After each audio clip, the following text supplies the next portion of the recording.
Hola a todos y bienvenidos a un nuevo video. Hoy aprenderemos cómo usar el sonido de alguien más en TikTok PC. Primero ingresaremos a TikTok en nuestro PC. Ahora iremos al perfil de la persona de la cual queremos usar el sonido.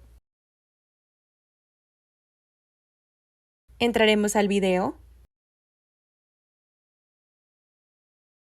Ahora copiaremos el link de la página.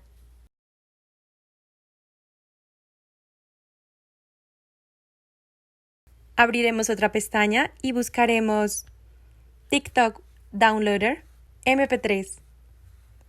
Y vamos a este primero.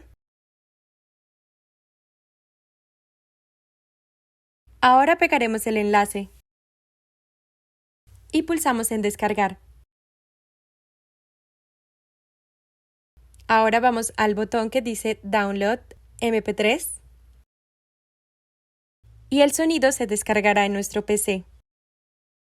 Ahora podrás usarlo como tú quieras. Así de fácil es. Espero que haya sido útil para ustedes. Si les gustó, dejen un like y suscríbanse. Nos vemos en un próximo video.